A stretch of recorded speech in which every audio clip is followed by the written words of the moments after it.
Je suis arrivé sans prévenir pour rendre visite à ma fille. Elle était allongée sur le tapis près de la porte, vêtue de vieux vêtements usés. Son mari s'est essuyé les chaussures sur elle et a dit aux invités « C'est notre folle de domestique !» Non. J'ai crié.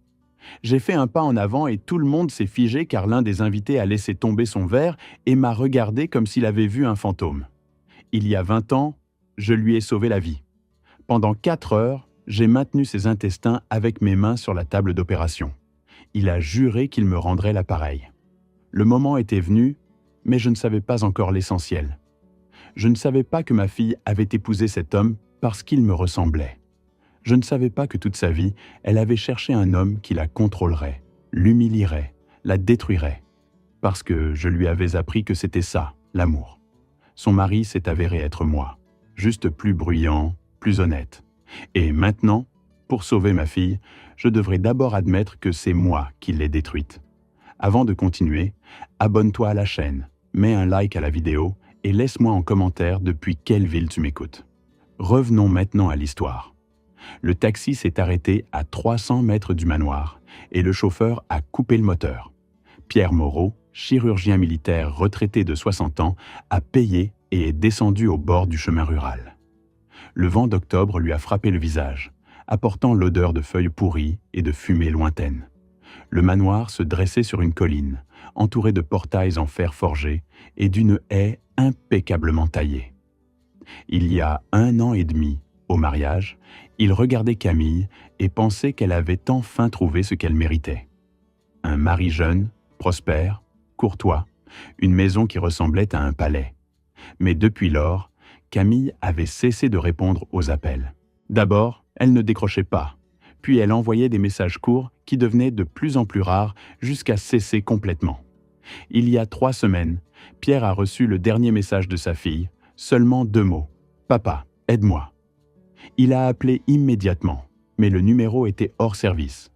Et maintenant, il était là, sans prévenir, sans invitation, avec un froid dans la poitrine qu'il ne pouvait expliquer.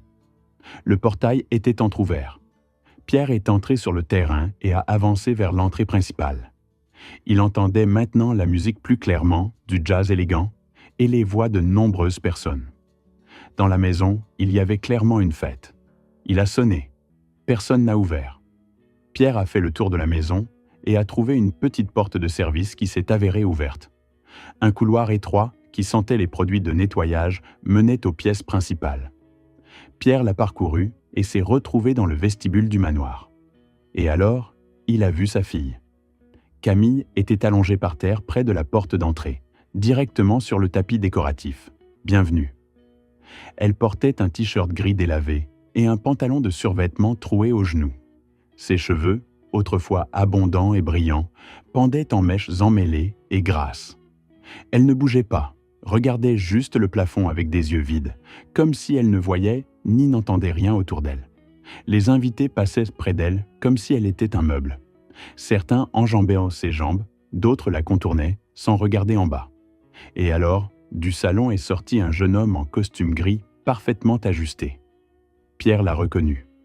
Julien, le mari de Camille, le gendre qu'il n'avait vu qu'au mariage. Julien s'est approché de la porte sans regarder le sol, s'est tenu directement sur Camille, sur son abdomen, et a commencé à s'essuyer les semelles de ses chaussures vernies. Il a frotté d'abord l'une, puis l'autre, comme si ce n'était pas une personne, mais un simple paillasson d'entrée. « Mesdames et messieurs », a-t-il dit à voix haute, s'adressant aux invités dans le vestibule. « Ne faites pas attention, c'est notre folle de domestique. La pauvre n'a pas toute sa tête, mais nous prenons soin d'elle. C'est notre façon de faire la charité. » Certains invités ont ri, d'autres ont hoché la tête avec une fausse compassion. Personne n'a protesté. Pierre était debout à l'entrée du couloir de service et le monde autour de lui s'est réduit à la taille de cette scène. Le corps de sa fille par terre, les chaussures lustrées sur son abdomen, les rires qui résonnaient comme le grincement du verre contre le verre. Il n'a pas crié, ne s'est pas précipité en avant. Il a fait un seul pas, juste un pas vers le vestibule. Et à ce moment-là, quelqu'un dans le salon a laissé tomber un verre. Le tintement du cristal contre le sol en marbre a fait tourner toutes les têtes. À l'entrée du salon se tenait un homme aux cheveux gris d'environ 65 ans dans un costume bleu marine impeccable. Le verre de champagne gisait à ses pieds et une flaque dorée s'étendait sur le sol. Mais il ne le remarquait pas. Il regardait Pierre comme s'il avait vu quelqu'un ressuscité d'entre les morts. Pierre l'a reconnu aussi. Ses yeux, il les avait vus il y a 20 ans quand ils s'étaient ouverts, après une opération de plusieurs heures. Étienne Lefebvre. À l'époque, c'était un jeune entrepreneur qui avait subi un terrible accident sur une route de montagne. Rupture de la rate, lésions hépatiques, hémorragies internes multiples. Pierre avait opéré pendant 4 heures d'affilée, reconstruisant littéralement l'homme pièce par pièce. Quand Lefebvre avait repris conscience, il pleurait et répétait « Je vous revaudrai ça, quoi qu'il en coûte. Je suis votre débiteur pour le reste de ma vie. » Maintenant, cet homme se tenait au milieu de la fête et regardait Pierre avec des yeux remplis de terreur. « Pierre Moreau » murmura Lefebvre, et sa voix trembla. Julien a levé la tête en entendant le nom et a regardé son beau-père. Pendant une seconde, son visage s'est figé et dans ses yeux a brillé quelque chose d'aigu et de dangereux. Mais ensuite, son expression a changé comme si quelqu'un avait actionné un interrupteur. Et Julien a souri largement. « Papa, quelle surprise merveilleuse! Pourquoi n'avez-vous pas prévenu? Nous vous aurions reçu comme il se doit. » Pierre n'a pas répondu à l'étreinte. Il regardait au-delà de son gendre, vers sa fille, qui restait allongée par terre. Camille a lentement tourné la tête et l'a regardé. Dans ses yeux, il n'y avait pas de reconnaissance, seulement du vide et quelque chose qui ressemblait à de la peur. Camille a appelé Pierre, et sa voix était rauque. Elle a cligné des yeux 1 fois, 2 fois. Ses lèvres ont bougé. « Papa » a-t-elle murmuré si bas qu'il l'a à peine entendu. « Papa, tu es vivant ?» Julien s'est tourné vers les invités, souriant toujours. « Mes amis, excusez ce petit spectacle. Ma femme et son père ne s'étaient pas vus depuis longtemps. Elle est un peu nerveuse. Vous savez comment sont les femmes, si émotionnelles. » Il a fait signe au garde près de la porte, et celui-ci a commencé à guider doucement les invités vers le salon. Les gens s'en allaient en regardant en arrière avec curiosité. Lefebvre ne bougeait pas, il restait debout à regarder Pierre, et dans son regard se lisait quelque chose qui ressemblait à une supplication. Julien s'est approché de Camille et l'a aidée à se lever. Elle bougeait comme une marionnette tirée par des fils invisibles. Ses bras pendaient inertes le long de son corps, et Pierre a vu les marques à l'intérieur de ses coudes. Petits bleus, traces de piqûres, beaucoup de traces. La sécurité a conduit Pierre à travers le vestibule jusqu'à une aile éloignée de la maison. Le bureau s'est avéré être une pièce spacieuse avec des panneaux de chêne au mur, un bureau massif et des fauteuils en cuir. Derrière les vitrines des étagères, il y avait des livres que clairement personne n'avait jamais lus. La porte s'est ouverte et Lefebvre est entré. Il avait l'air de 10 ans de plus que lorsque Pierre l'avait vu dans le vestibule. Il a fermé la porte derrière lui. « Pierre Moreau, je ne savais pas. Je vous le jure, je ne savais pas ce qu'il lui fait. Je pensais qu'elle était heureuse. Je les ai présentées. C'est mon péché. » Lefebvre s'est laissé tomber dans un fauteuil, comme si ses jambes refusèrent de le soutenir. « Ça a commencé il y a 2 ans. J'étais à un gala de charité. Julien y était aussi. C'est le fils d'un ancien associé. Nous nous sommes mis à discuter. Il a mentionné qu'il cherchait une épouse. Je me suis souvenu de votre fille. Elle travaillait alors dans une maison d'édition. Je l'avais vue quelques fois, intelligente, belle, modeste. L'épouse idéale. Il s'est tu, se frottant le front. Je les ai présentés, ils se sont plu. 6 mois plus tard, le mariage. Et puis, je suis parti en Europe pendant 6 mois pour affaires. Quand je suis revenu, j'ai commencé à entendre des rumeurs selon lesquelles la jeune épouse de Julien était malade, qu'elle avait des problèmes de drogue. J'ai voulu leur rendre visite, mais Julien trouvait toujours une excuse pour refuser. Lefebvre a levé les yeux vers Pierre. Aujourd'hui, je l'ai vu pour la première fois en 1 an. Et je vous ai vu. Et j'ai compris qu'il lui fait la même chose qu'il a fait aux autres. Pierre a senti le froid dans sa poitrine se transformer en glace. Quels autres? Marianne, maintenant en clinique psychiatrique suisse, Julien est son tuteur légal et contrôle tout son patrimoine. Hélène, morte d'une overdose de somnifères. Suicidio, a dit l'enquêteur. L'affaire a été close en 3 semaines.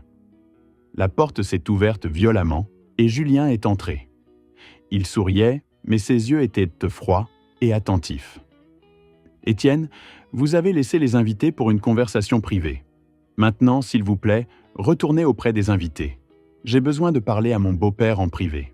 Lefebvre a regardé Pierre. Dans son regard, il y avait quelque chose qui ressemblait à des excuses et à un avertissement. « Nous nous reverrons », a-t-il dit à voix basse, et il est sorti.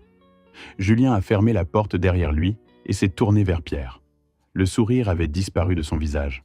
« Bien, parlons d'homme à homme. » Julien s'est adossé et a croisé les bras sur sa poitrine, observant Pierre avec l'expression de quelqu'un qui a la situation complètement sous contrôle. « Asseyez-vous. » Pierre ne s'est pas assis. Il est resté debout près de la fenêtre, les bras croisés. « Que se passe-t-il avec ma fille ?» Julien a soupiré avec l'air de quelqu'un qui doit expliquer des choses évidentes. Il a ouvert un tiroir du bureau, en a sorti un dossier et l'a posé devant lui.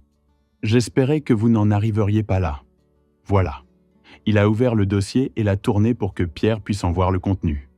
Des rapports médicaux, des ordonnances, des photographies.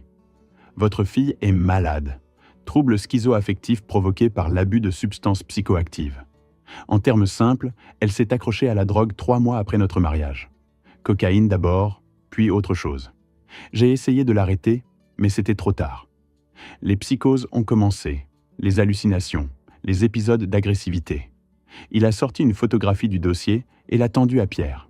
Sur l'image, c'était Camille, mais il était difficile de la reconnaître. Cheveux en désordre, yeux fous, bouche déformée par un cri. Elle était debout dans un coin d'une pièce, serrant un couteau contre sa poitrine. C'était il y a 8 mois. Elle a essayé de me poignarder. Elle disait que j'empoisonnais sa nourriture, que je voulais la tuer. Délire paranoïaque classique. Pierre a pris la photographie et l'a examinée attentivement. Son œil entraîné de chirurgien remarquait des détails. Pupilles dilatées, pâleur non naturelle de la peau, position du corps caractéristique de quelqu'un qui lutte contre la perte de coordination. Cela ne ressemblait pas à une psychose due à la cocaïne. Cela ressemblait à un empoisonnement. Je l'ai emmené chez les meilleurs spécialistes. Une clinique en Suisse, des professeurs d'Allemagne, tous disent la même chose. Changements irréversibles dans le psychisme. Il a sorti plus de documents du dossier. J'aurais pu la faire interner dans une clinique psychiatrique fermée. Mais j'aime votre fille, Pierre, malgré tout. C'est pourquoi je la garde à la maison, je lui fournis des soins, je paye le traitement. Pierre a posé la photographie sur le bureau.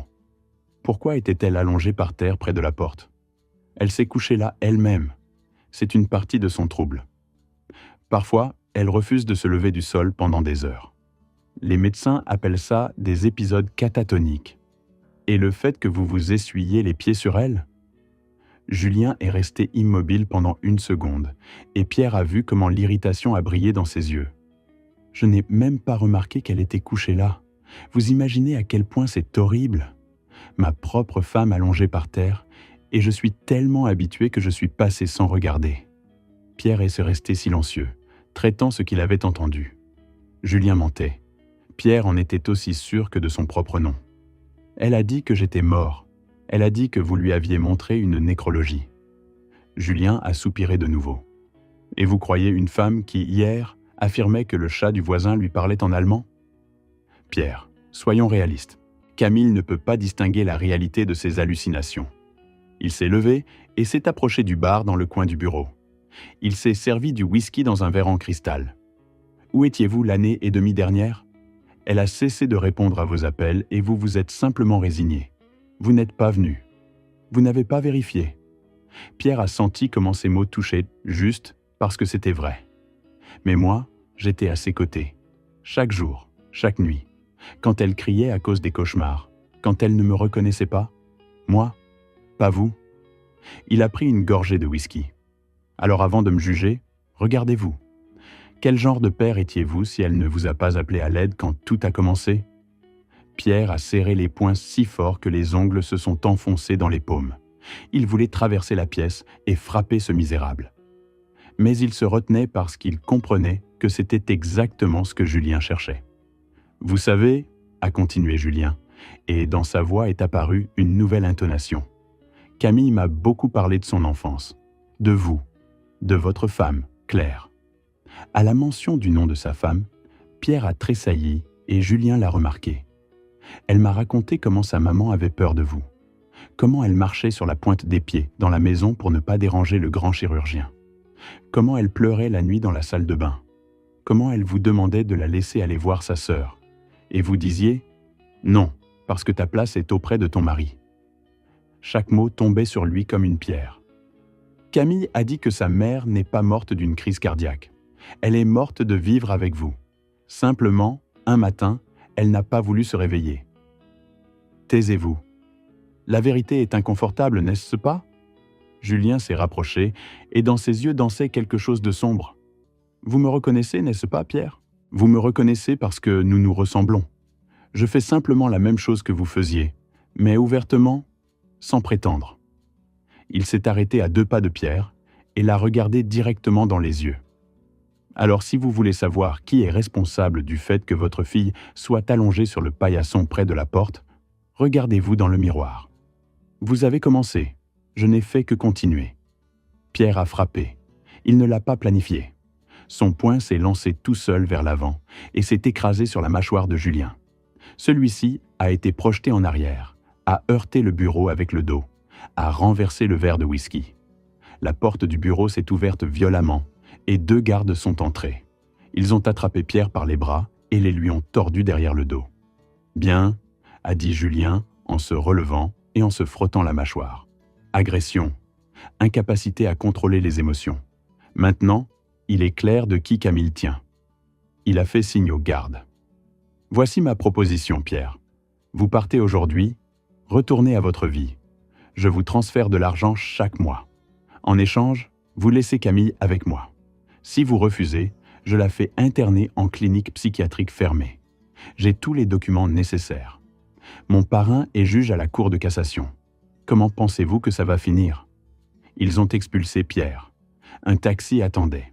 En route, il a regardé la carte de visite. Au dos, quelqu'un avait ajouté à la main « Lefebvre. Aujourd'hui, 23h, rue de la Rivière 11. Je vous attends. » La maison de Lefebvre était un vieil immeuble entre des bureaux modernes. Lefebvre l'a fait entrer immédiatement. « Il y a 20 ans, vous m'avez sauvé la vie. J'ai juré que je vous le rendrais. Le jour est venu. Julien est mon péché. Je les ai présentés. Son père, Jacques Laurent, était mon associé. Il est mort il y a 3 mois d'un cancer. Avant de mourir, il m'a confessé la vérité. Comment Julien brise les femmes, comment il paie les médecins pour de fausses diagnoses, les enquêteurs pour fermer les dossiers. Il en était fier. Lefebvre avait un contact à la procurature. Ils avaient besoin de preuves. Analyse de sang de Camille, témoignages. Il y a une femme de ménage, Louise. Elle travaille là depuis le début. Elle a tout vu. Le plan était simple et désespéré. Pierre arriverait jusqu'à Camille, lui donnerait un antidote au poison, la sortirait. Lefebvre s'occuperait de la procurature. À 21h, Pierre a rencontré Louise au marché. Une petite femme d'une 50aine d'années, effrayée. Elle a tout raconté, comment Julien donnait personnellement à Marianne des médicaments qui la détruisaient, comment il mettait quelque chose dans le thé d'Hélène. Dans les poubelles, je trouvais des fioles sans étiquette. J'ai voulu les garder, les montrer à quelqu'un. Mais il a remarqué que j'avais fouillé. Le lendemain, après la mort d'Hélène, j'ai trouvé un mot sur mon oreiller. Un mot. Silence. Avec Camille, c'était pareil. Il ajoute de la poudre blanche à la nourriture. Fait des injections chaque soir. Dit que ce sont des vitamines. Mais je vois ce qu'elles font. Elle ne reconnaît plus les gens, les mains tremblent, marche comme si elle était ivre. Il lui a montré le journal avec votre nécrologie. Elle a pleuré 3 jours. Louise a accepté d'aider. À 2h du matin, changement de garde. 5 minutes sans surveillance. La porte arrière resterait ouverte. Chambre de Camille au 2e étage. 3e porte. Pierre est entré. Camille gisait dans le lit, pâle, presque sans vie. Il a vérifié le pouls, faible, mais régulier. Pupilles dilatées. Sur les bras, nombreuses traces de piqûres. Sur la table de nuit, une fiole sans étiquette. Il a reconnu l'odeur. Il lui a donné l'injection avec l'antidote. A attendu 10 minutes, 20. Et alors, Camille a ouvert les yeux. « Papa, tu es vivant !»« Je suis vivant, je suis venu te chercher. » Louise est apparue. « Vite, la garde est revenue tôt. » Pierre a soulevé Camille. Elle était si légère, ne pesait presque rien. Ils ont parcouru le couloir, puis les escaliers de service étroits, vers le bas. La cuisine. Jusqu'à la sortie, il restait 10 pas. La lumière s'est allumée. Julien était debout contre le mur opposé avec un verre de vin. Il portait un peignoir et paraissait complètement détendu. Quelle scène touchante. Le père dévoué sauvant sa pauvre fille des griffes du vilain, comme dans un mauvais film. Louise s'est recroquevillée dans le coin, visage blanc comme de la craie. « Louise, Louise. » Julien a secoué la tête avec déception feinte. « Je te traitais comme un membre de la famille. Je te payais le double, et c'est ta gratitude. »« Je n'ai rien volé, » a murmuré Louise d'une voix tremblante. « Tu as volé. Du moins, c'est ce que je dirai à la police quand ils trouveront les bijoux de ma femme dans ta chambre. Ils y sont déjà d'ailleurs. Je les y ai mis ce matin. » Il s'est tourné vers Pierre. « Et vous, Roberto, vous m'avez déçu plus que quiconque. Je vous ai offert une sortie digne. Argent, tranquillité. Au lieu de ça, vous avez décidé de jouer les héros. Sortez du chemin de la porte. Ou quoi ? Julien a ri. Vous allez me frapper à nouveau ? Mes gardes seront ici dans 30 secondes. Et cette fois, je ne serai pas si indulgent. » Il a posé son verre et sorti son téléphone. « Un appel et vous allez tous les deux à la police. Violation de domicile. Tentative d'enlèvement de personnes incapables. Agression. Et Camille ira en clinique psychiatrique fermée. Elle n'est pas incapable. Elle est empoisonnée par vous, avec les mêmes drogues qu'avec Marianne et Hélène. » Quelque chose a brillé dans les yeux de Julien. Délire. J'ai des documents signés par les meilleurs spécialistes. Et vous, qu'avez-vous ? J'ai une analyse de sang de votre femme prélevée il y a 10 minutes. Demain matin, elle ira à un laboratoire indépendant. Julien s'est immobilisé, téléphone à la main. Pour la première fois, sa sécurité s'est fissurée. Vous bluffez ? Vérifiez. La porte de la cuisine donnant sur l'entrée s'est ouverte violemment. Lefebvre est entré avec un manteau jeté à la hâte sur son pyjama. Derrière lui, un homme en uniforme du procureur avec un dossier dans les mains. Et 2 policiers en civil. Julien a fixé son parrain avec une expression d'incompréhension absolue. « Étienne, qu'est-ce que ça signifie ?» Lefebvre n'a pas répondu. Il regardait Julien comme on regarde quelqu'un qu'on voit pour la première fois et qui provoque la nausée. Le procureur a fait un pas en avant. « Julien Laurent, nous devons vous demander de nous accompagner pour déposer sur la mort de votre 2e épouse, Hélène Martin. Nous avons des raisons de croire que sa mort n'était pas un suicide. » « C'est absurde. Vous n'avez aucune preuve. L'affaire a été close il y a 4 ans. L'affaire a été rouverte, sur la base de nouveaux témoignages et de résultats d'une nouvelle expertise. De plus, nous avons reçu une demande de la clinique suisse où votre première épouse est internée. Les médecins expriment des préoccupations sur la nature de sa maladie. » Julien a dirigé son regard vers Lefebvre. « C'était vous que mon père a sorti de la misère ? Votre père est mort il y a 3 mois, a répondu Lefebvre d'une voix basse.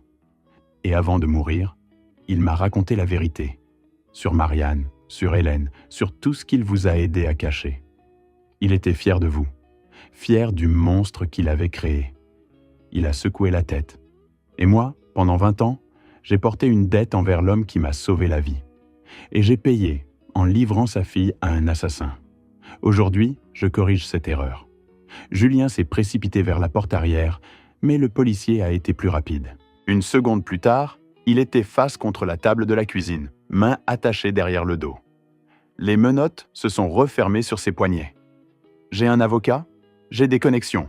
Vous ne savez pas à qui vous vous attaquez. » Le procureur a fait signe au policier. « Vos connexions sont très occupées en ce moment à répondre à des questions sur leur propre participation dans vos affaires. » Ils ont emmené Julien vers la sortie. À la porte, il s'est retourné et a regardé Camille. « Tu es toujours à moi, par la loi. Tu ne vas nulle part. » Camille s'est redressée. Sa voix était faible mais ferme. « Je vais demander le divorce aujourd'hui et je vais témoigner sur tout ce que tu m'as fait. Chaque pilule, chaque injection, chaque jour que tu m'as volé. Elle a fait un pas vers lui. Tu disais que j'étais ta propriété, que j'étais le paillasson de la porte sur lequel tu t'essuyais les pieds. Maintenant, le paillasson, c'est toi, et je passe dessus. Elle s'est retournée et s'est éloignée sans regarder en arrière. Les heures suivantes se sont fondues en une bande continue. Interrogatoires au procureur, examens médicaux de Camille à l'hôpital. À l'aube, Camille était allongée dans une chambre privée, connectée à une perfusion qui éliminait de son organisme les restes du poison. Pierre était assis à côté de son lit, tenant la main de sa fille. Dehors, le jour se levait, et les premiers rayons du soleil teignaient la chambre de ton doré. « Papa. » Camille a ouvert les yeux. « Tu es encore là ? Je ne vais nulle part, à moins que tu me chasses toi-même. » Elle a souri faiblement, mais le sourire s'est éteint rapidement. « Je dois te dire quelque chose que je ne t'ai jamais dit. Tu n'as pas besoin. Repose-toi. » « Si, j'ai besoin. » Elle a serré sa main. J'aurais dû le dire il y a de nombreuses années, mais j'avais peur. Peur de toi. Elle est restée silencieuse, lui donnant le temps de rassembler ses forces. « Tu étais comme lui, » a dit Camille, et sa voix n'a pas tremblé. Pas aussi cruel, pas aussi ouvert, mais pareil. Tu contrôlais maman chaque jour de sa vie. Tu décidais de tout pour elle. Ce qu'elle allait manger, ce qu'elle allait porter, avec qui elle allait être amie. Tu appelais ça de la protection, mais c'était une prison. Les larmes coulaient sur ses joues, mais elle ne s'est pas arrêtée. J'ai grandi dans cette prison. Je pensais que c'était normal, que toutes les familles vivaient ainsi, que l'homme devait contrôler et la femme devait obéir. Quand j'ai rencontré Julien, il m'a semblé familier, rassurant. J'ai reconnu en lui toi, et j'ai pensé que c'était bien. Camille, laisse-moi finir. Elle a levé la main. Quand maman est morte, je n'ai pas pleuré, tu te souviens ? Tout le monde pensait que j'étais sous le choc, mais la vérité, c'est que j'étais heureuse pour elle. Heureuse qu'elle soit enfin libre. Et je te haïssais pour ça, pour ce que tu lui avais fait, pour ce que tu m'avais fait. Pierre a baissé la tête.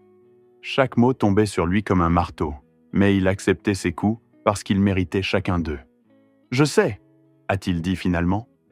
J'ai trouvé ces journaux après l'enterrement. Je les ai tous lus, toute la nuit. 30 ans de notes. Des milliers de pages sur combien elle était malheureuse, comment elle me craignait, comment elle détestait sa vie, comment elle rêvait de fuir mais n'avait nulle part où aller, comment elle priait pour la mort. Il a levé les yeux vers sa fille, rempli de larmes. Je ne peux pas changer le passé. Je ne peux pas rendre à ta mère les années que je lui ai prises. Je ne peux pas effacer ce que je t'ai appris. Mais je peux reconnaître ma faute. Et je peux essayer d'être une personne différente. Si tu me donnes une chance. » Camille l'a regardé en silence pendant longtemps. Dans ses yeux, il y avait la douleur accumulée pendant des années, et la colère qui ne trouvait pas d'issue, et quelque chose de plus. Quelque chose qui ressemblait à la fatigue de haïr. « Je ne sais pas si je pourrais te pardonner, » a-t-elle dit finalement. « Peut-être que je ne le pourrai jamais. Mais tu es venu me chercher. Tu as tout risqué pour me sauver, et tu as reconnu ce que tu avais fait, au lieu de te justifier. » Elle a serré sa main plus fort. Ce n'est pas suffisant pour effacer le passé, mais c'est suffisant pour essayer de construire quelque chose de nouveau. Pierre a hoché la tête, ne faisant pas confiance à sa propre voix. « Je veux te demander quelque chose, » a continué Camille. « Quand je sortirai d'ici, je ne veux pas retourner chez toi. Je veux vivre seul. Je veux apprendre à prendre mes propres décisions. Je veux découvrir qui je suis quand personne ne me dit quoi faire. » Pierre lui a porté la main aux lèvres et l'a embrassé. « Je serai prêt tout le temps que tu voudras, et je m'éloignerai quand tu me le demanderas. Je te le promets. » Camille a fermé les yeux, et pour la première fois depuis longtemps, son visage paraissait paisible. « J'ai besoin de dormir. Tu resteras ? » ?»« Je resterai. » Elle s'est endormie quelques minutes plus tard, et Pierre est resté assis à ses côtés, écoutant sa respiration régulière. Dehors, la ville se réveillait, et les sons de la rue se filtraient à travers la vitre, rappelant que la vie continue. Une semaine plus tard, Camille est sortie de l'hôpital. 1 mois plus tard, son divorce a été formalisé.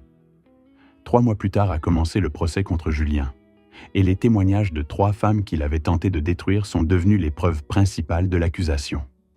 Marianne, qu'on avait ramené de la clinique suisse, s'est avéré parfaitement lucide après qu'on ait cessé de l'empoisonner avec des médicaments.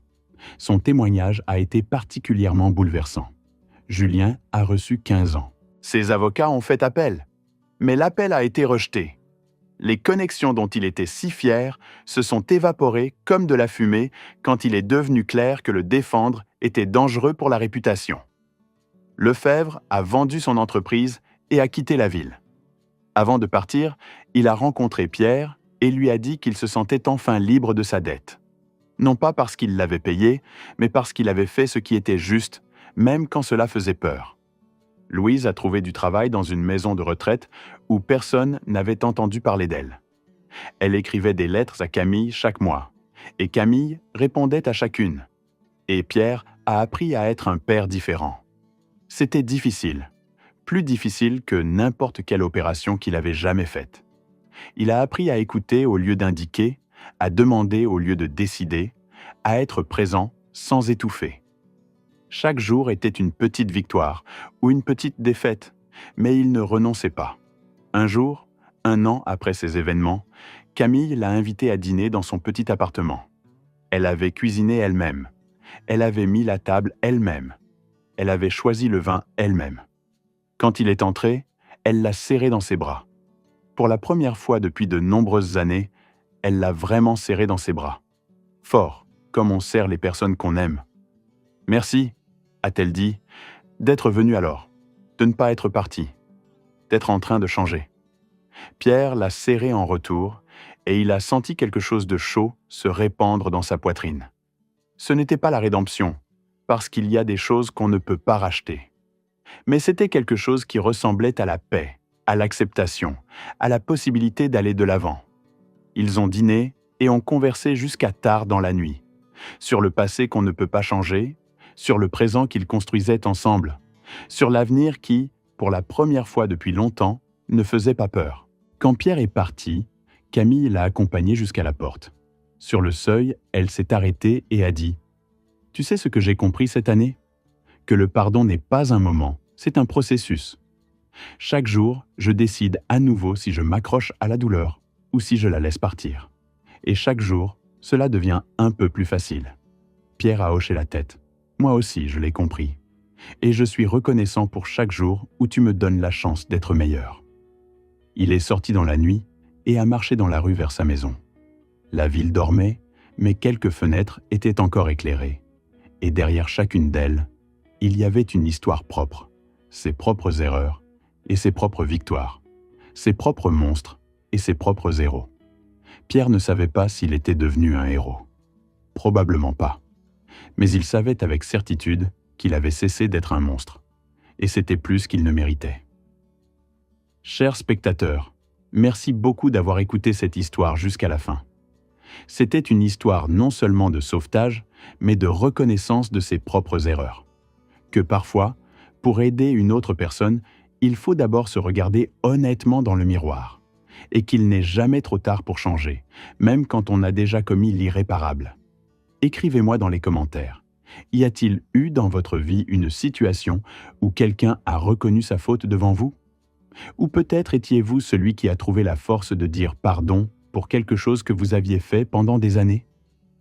J'aimerais beaucoup entendre vos histoires. Si ce récit vous a touché, mettez un like et partagez-le avec ceux à qui cela pourrait aussi importer. Et si vous voulez être parmi les premiers à connaître les nouvelles histoires, abonnez-vous à la chaîne et activez la cloche. Prenez soin de vous et de vos proches. Et rappelez-vous, l'amour n'est pas le contrôle. L'amour, c'est la liberté d'être aux côtés de l'autre. À bientôt pour les prochaines histoires. Merci d'avoir écouté mon histoire. Si elle t'a touché, laisse un like, écris en commentaire ce qui t'a le plus parlé et abonne-toi à la chaîne. Beaucoup d'autres histoires arrivent. Ce n'est pas la fin de la mienne, c'est seulement le début de quelque chose de meilleur.